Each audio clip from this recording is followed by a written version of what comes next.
Before we move to Prime Minister's questions, I would like to pay tribute to a member of my staff who is retiring today from the House of Commons after 28 years' service. Ian Davis, who took part in his final Speaker's procession earlier, joined the House service in October 1993, having served in the Army across the world for 24 years, which included the overseeing of a field hospital in northern Saudi Arabia during the First Gulf War. On his retirement as Band Sergeant Major in the Scots Guards, Ian, a gifted musician who plays the French horn and violin, came to the Commons to be a senior doorkeeper around the chamber. He joined Speaker Michael Martin's team in my office in 2001 as the train-bearer, which is how he is dressed today before the promotion to the Assistant Secretary to the Speaker in 2011, which is the role he has held until now. Ian's military discipline, his can-do attitude, his friendship, his sense of humour, expertise will be sorely missed by my team and particularly by me. I've got to say, it's not an easy job to become Speaker, but the one thing that was easy for me was knowing that Ian Davis was there to advise me and the Speaker Secretary on the way that we go. And I cannot thank Ian enough for the support and the help that he's given me personally, as well as the office. And of course, Ian was in the Scots Guards, so was his father, so he's got a great history in serving this country. After 52 years of public service and MBE for services to Parliament, Ian, I would like to wish you all the best and a very happy retirement with Linda back home on the Isle of Wight. The Isle of Wight's gain is the Commons' loss. Thank you for everything, Ian.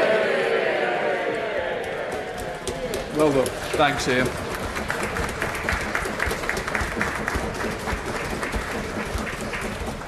Before we get underway, I would like to point out that the British Sign Language interpretation of the Prime Minister's question is available to watch on the Parliament Live TV. Now we come to President of the Prime Minister, Catherine Fletcher. Mr. Number One, Mr. Speaker. Thank you, Mr. Speaker. Can I begin by echoing and supporting very much your fine tribute to Ian Davis and thank him for all his service to this House and wish him all the very best in his retirement. Mr. Speaker, I know members from across this House will want to congratulate Gareth Southgate and his team on their 2-0 win against Germany at Wembley last night, the first time the men's team have beaten Germany in 55 years in a knockout game. We wish them all the best for their match against Ukraine on Saturday, and we'll all be hoping against hope that this time, finally, football is coming home. Mr. Speaker, this morning I had meetings with ministerial colleagues and others. In addition to my duties in this House, I shall have further such meetings later today. Catherine Fletcher. Mr. Speaker, after yesterday's game, many of our German friends are heading home. But does my right honourable friend agree that, as the song goes, if they want to stay here, drinking all our beer, then they need to join the 5.6 million people who have already successfully applied for the EUSS settlement scheme forthwith before today's deadline? Yes, Mr. Speaker, I thank my honourable friend, and she is absolutely right. I am thrilled that an astonishing 5.6 million EU nationals have already applied for this wonderful scheme, and I encourage anybody who is still eligible to submit their applications today. We now come to the Leader of the Opposition, Keir Starmer. Thank you, Mr. Speaker. Can I join your comments and sentiments about Ian Davis and wish him the very best from all of us in this House? Can I also congratulate the England team for yesterday's performance? Having been at Wembley for the Euro '96 semi-final and experienced firsthand the agony of that defeat, yesterday's result was truly incredible. And I know the whole House will wish the team the very best of luck on Saturday. The whole House will wish them the best of luck on Saturday, I'm sure. Mr. Speaker, why didn't the Prime Minister sack the former Health Secretary on Friday morning? Yes. Mr. Speaker, I read the story in common with you and everybody else on Friday, and we had a new Health Secretary in place by Saturday, Mr. Speaker, which I think, given that we have a pandemic, I think to move from one Health Secretary to the next with that speed was fast, Mr. Speaker, but it wasn't as fast as the vaccine rollout, Mr. Speaker.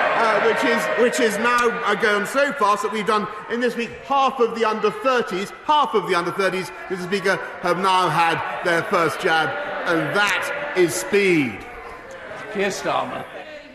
Mr. Speaker, what a ridiculous answer. The Prime Minister must have been the only person in the country who looked at that photo on Friday morning and thought that the Health Secretary shouldn't be sacked immediately.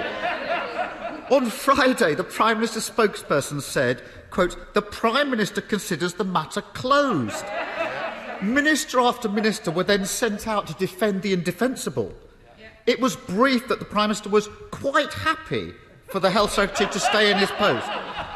So, can the Prime Minister clarify, now he's got the chance, did he sack the Health Secretary or at any point ask him to resign? Yes or no? Mr. Speaker, the Honourable Gentleman will notice that the Health Secretary has changed in the last 5 days. He complains about the speed with which that happened.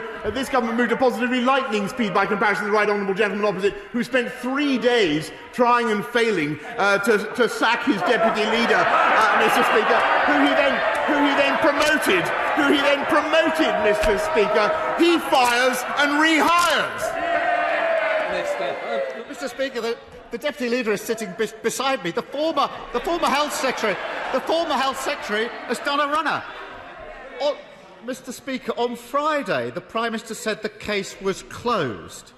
Then on Monday, he tried to take the credit for the Health Secretary resigning. In a minute, he'll be telling us he scored the winner last night.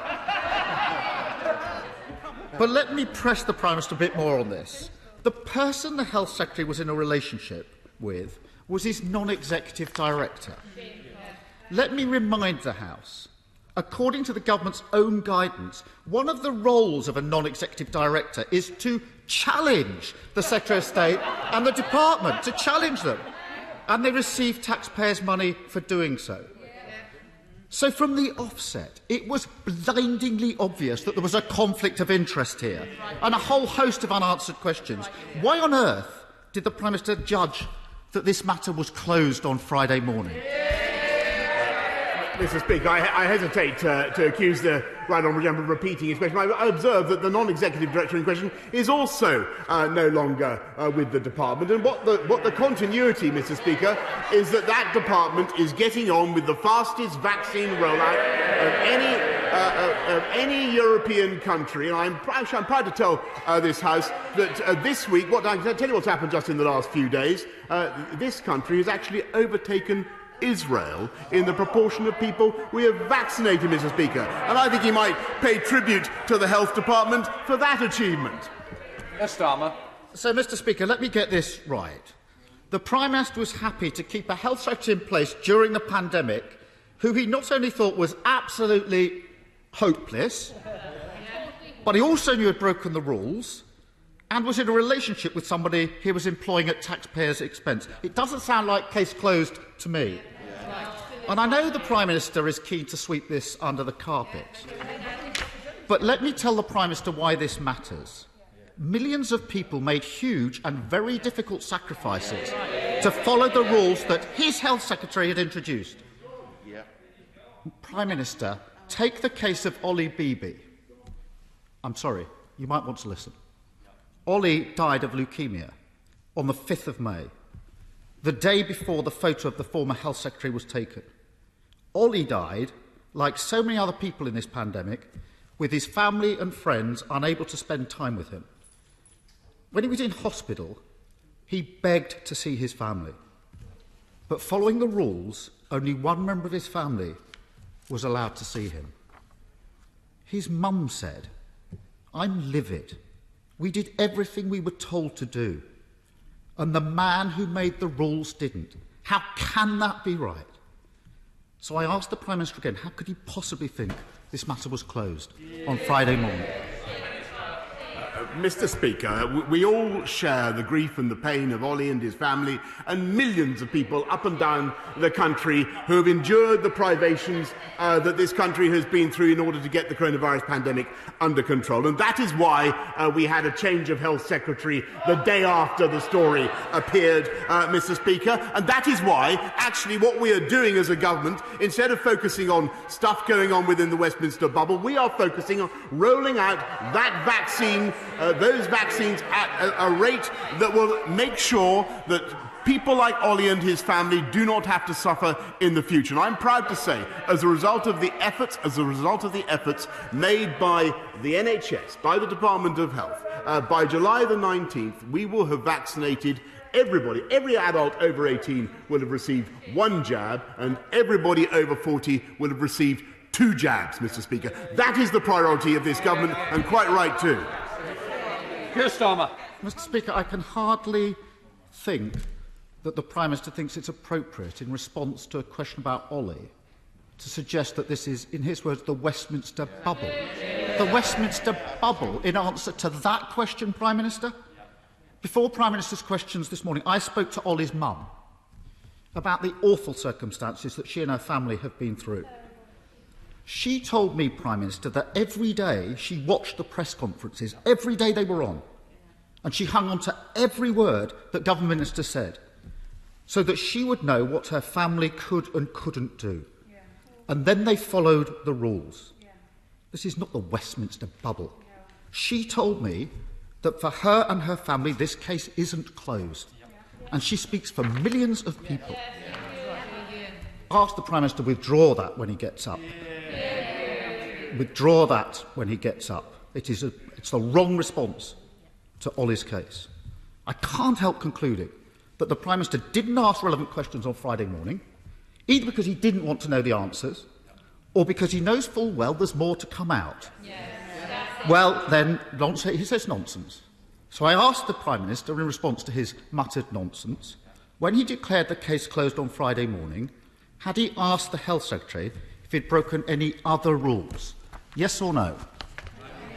Mr. Speaker, let me be absolutely clear with the right honourable gentleman, and I think the whole House and the whole country can see that we have a new Health Secretary in place, and have had one since the day after the stories appeared, and that was entirely right, and that was the right response to the situation. And he is, of course, he's right in what he says about the sacrifice made by families up and down the land. But the best response, in my view, to their grief and their pain and the sufferings that they have endured is to get on with a new Health Secretary, which is what we have, and with all the energy and application that we have, to roll out those vaccines and allow the people of this country to work forwards towards Freedom Day, which I devoutly hope will come on July the 19th. And never let it be forgotten, Mr. Speaker, that if we'd followed the advice of the right honourable gentleman, that would not be possible, because it was under his proposals that we would have stayed in the European Medicines Agency and been unable to deliver the vaccine rollout at all. Yes, Starmer. Mr. Speaker, I really think that having failed to sack the former Health Secretary, he really is trying to take credit now for the fact that we've got a new Health Secretary. So, Mr. Speaker, well, it wouldn't be there if the Prime Minister had his way. The matter was closed. So, Mr. Speaker, it's no questions asked by the Prime Minister on Friday and no questions answered today. Yeah. There's a pattern here. Yeah. When Dominic Cummings broke the rules by driving to Barnard Castle, the Prime Minister backed him. Yeah. When the Housing Secretary unlawfully approved a £1 billion property deal for a Tory donor, the Prime Minister backed him. When the Home Secretary broke the Ministerial Code, the Prime Minister backed her. And when the Health Secretary broke COVID rules, the Prime Minister tried and wanted to back him too. Every time it's the same old story. Isn't it the case, Mr. Speaker, that while the British people are doing everything asked of them, it's one rule for them and another rule for everybody else? Mr. Speaker, there was a new Health Secretary the following day, Mr. Speaker, and the whole country can see that, and we are getting on with our agenda of vaccinating the population of this country through the energy and application of the new Secretary of State for Health and the Department of Health. And I thank them and I congratulate them. And it's as a result of that vaccine rollout, Mr. Speaker, which, as I say, would have been impeded, fatally impeded, had we followed the policies of the party opposite. That we're able now we have a higher wall of vaccination than virtually any other country in the world, and we are able to proceed with our cautious but we hope irreversible unlocking of the UK economy, with the result, Mr. Speaker, that growth is up to levels we haven't seen since last July. Jobs are up, and he calls for us to act faster in removing cabinet ministers, Mr. Speaker. It took him 3 days, as I say, to give her three new jobs. Shadow Chancellor of the Duchy of Lancaster, a Shadow Secretary of State for the Future of Work. We create jobs, Mr. Speaker. He creates non-jobs. He dithers, we deliver.